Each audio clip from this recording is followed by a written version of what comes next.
All right.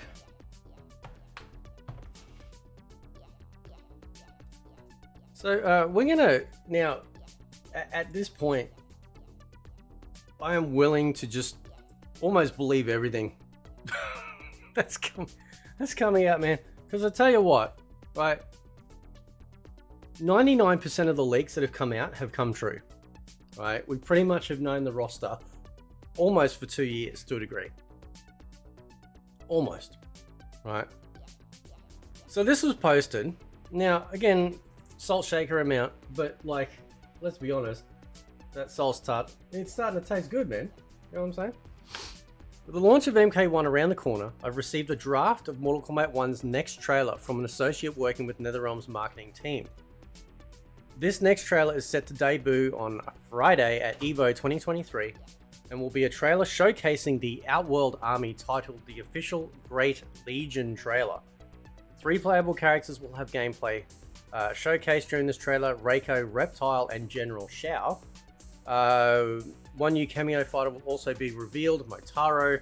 Similar to the previous 3 trailers, it will be a mix of MK1 story elements mixed with gameplay.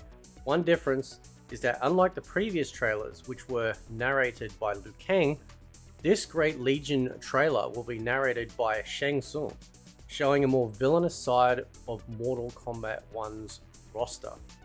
The trailer begins with Shang Tsung approaching an unknown figure who is revealed to be General Shao. We see Shang Tsung convincing Shao that he is the only one that can save Outworld from its downfall. So, I've had this, like, but this is the thing, right? Like, everyone's going, oh, well, this is gospel. Like, they're going to be bad guys. And they may very well be.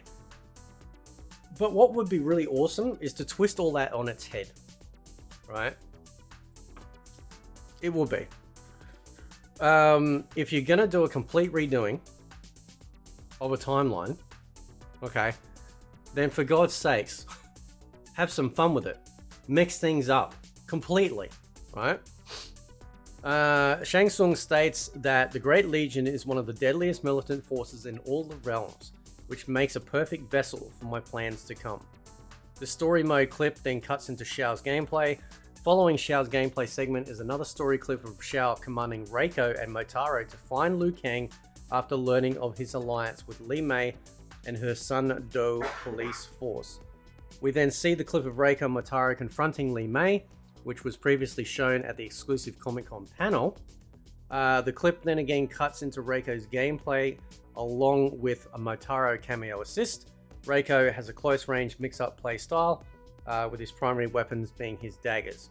The final character to be revealed in this trailer is Reptile, with a new clip of Reptile and his Zaterran soldiers surrounding Kung Lao, Kenshi, and Johnny Cage. Reptile is the leader of the Zaterran battalion. A gameplay clip of Reptile is shown with fatalities from General Shao and Reiko following after. So, either the wacky tobacco that this dude's smoking is really good and his imagination's fantastic, or this sounds kind of on the money, right? Calling it the Great Legion makes a lot of sense. It fits, right? It's starting to, a lot of this stuff is starting to fit with what we're seeing, right? In the general sort of consensus of how Outworld gets taken over. So rather than it falling or being invaded, it's an overthrowing, which I actually kind of like. Because obviously Melina's crazy. Well, she's going crazy. She's got the, she's got the Outworld coof. She's going nuts. She's going to go nuts. They found out about Melina's condition, all right? And not the shipped stupid one that people are so happy about with Tanya. Oh, that's why they're doing it, because no, they're not doing it. It's because she's literally going to turn into a genocidal, bloodthirsty mutant. That's what's going to happen, all right? And you can't have someone like that on the throne. Now, this is where the conflict comes into place. Will Shao Kahn, right? Will Shao Kahn actually convince Katana to help him? See, Sindel's obviously in the picture at some point.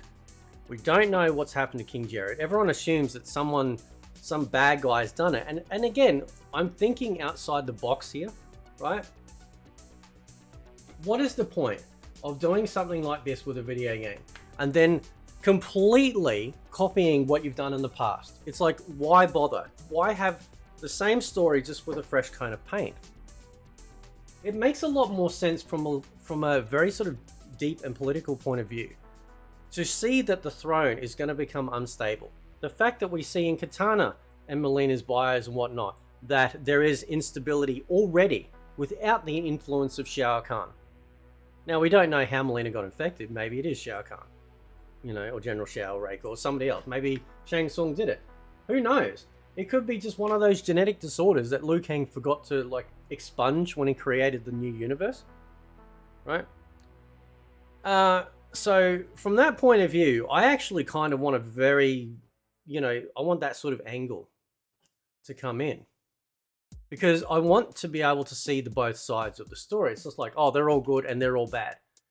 Well, now we've got a different take. Now we've got a different take of, you know, rather than invasion, it's, you know, I guess, if you will, usurping the throne, because they see that the person in charge is doing it. Now, the thing is, though, that, like, whether the thing about Shang Tsung appeasing or not could be immaterial. It could be fake.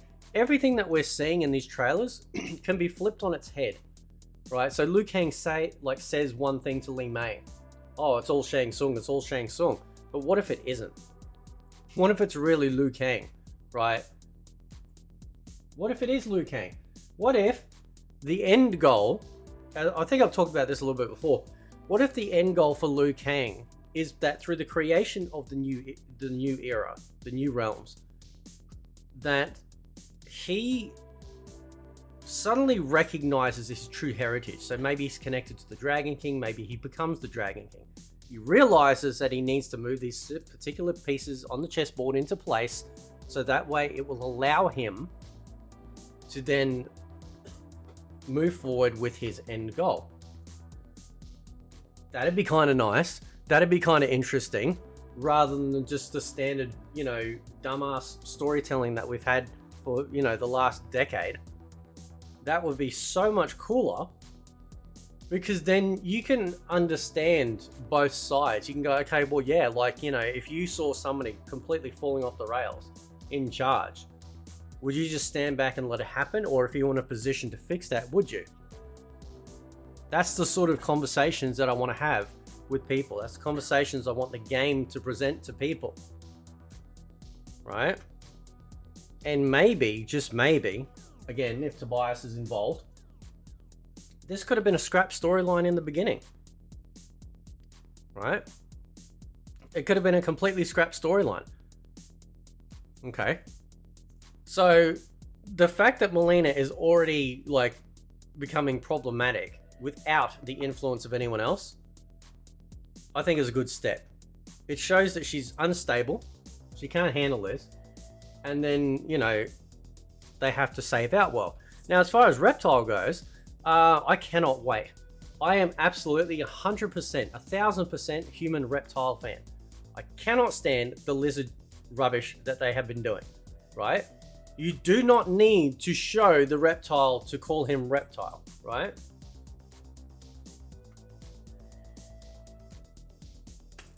Talked about this before. In the 80s, and then in, like, the early 2010s, I think, or early 2000s, or late 2000s, they brought out, there's two TV shows, the original, and then they tried remaking it, called V. And V was about this alien invasion, but when they appear to people, they are human, right? But if you peel the skin back, they're actually reptiles underneath.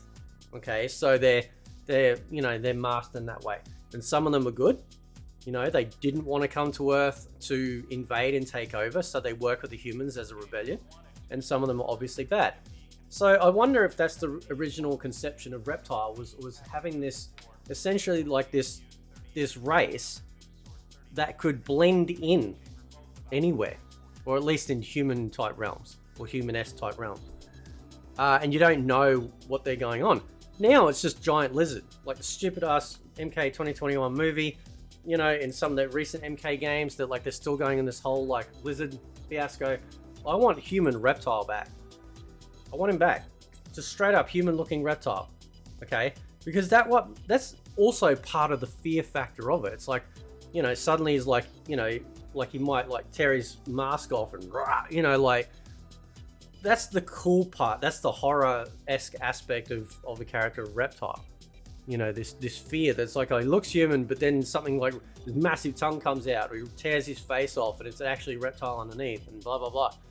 So I think that'd be pretty cool.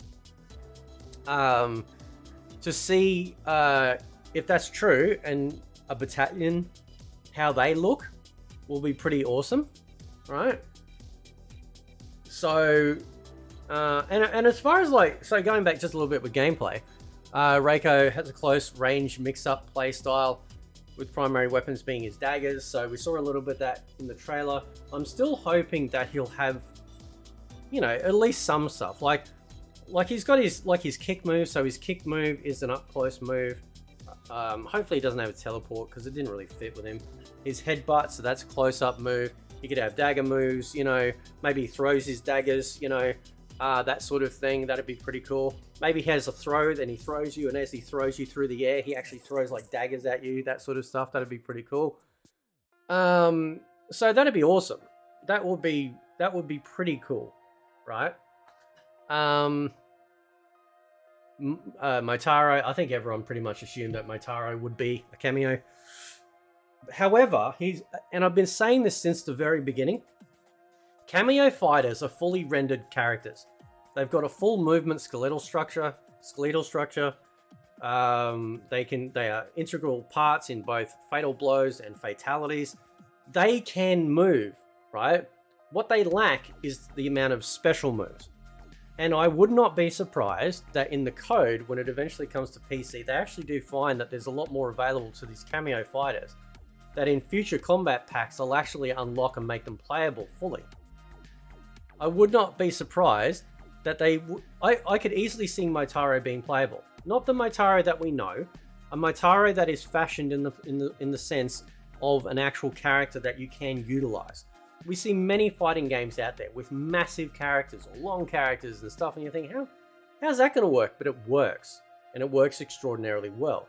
So this trailer is the trailer I am waiting for.